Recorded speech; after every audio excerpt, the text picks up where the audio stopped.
Carrot halwa எப்படி செய்கிறதுன்னு பார்க்கலாம். அதுக்கு ஒரு சின்ன கரண்டி நெய் போட்டுக்கலாம். கேரட் அதில் அள்ளி திருவி துருவின கேரட்லாம் அதில் போட்டுக்கலாம்.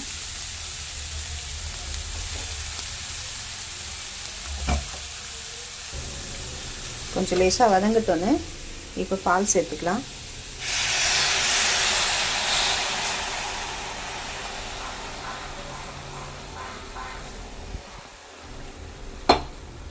பால் ஊற்றி அப்படியே கொஞ்ச நேரம் வேகட்டும்.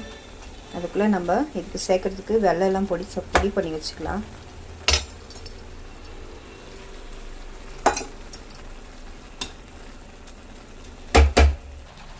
கேரட் இப்போ நல்லா வெந்துருச்சு.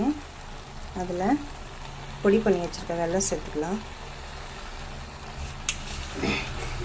சர்க்கரை வேணாலும் போட்டுக்கோங்க, ஆனால் நான் வெல்லம் சேர்க்குறேன்.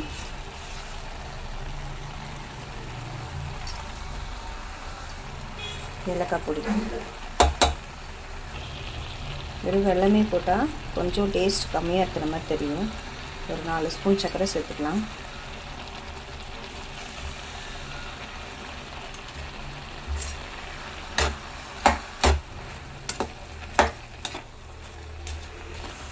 ஒரு கரண்டி நெய் சேர்த்துக்கலாம்.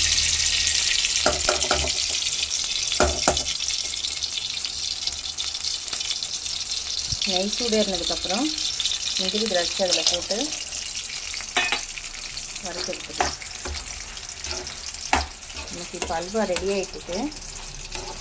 நல்லா பால் எல்லாம் சுண்டி வெல்லமும் நல்லா வந்து கொதித்து கேரட்டோடு நல்லா ஐக்கியமாகிடுச்சு.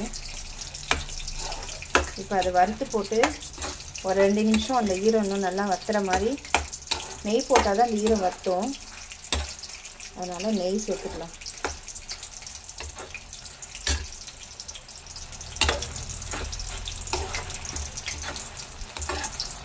பால் அந்த வெல்லம் சர்க்கரை எல்லாம் கேரட்டில் நல்லா ஊறி வெந்துடுச்சு.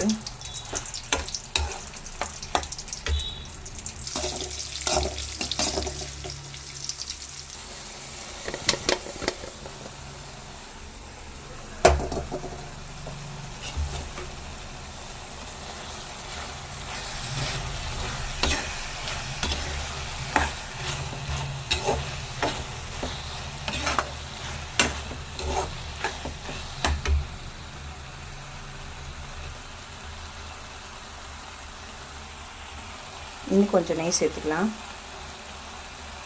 நெய் எந்த அளவுக்கு சேர்க்குறோமோ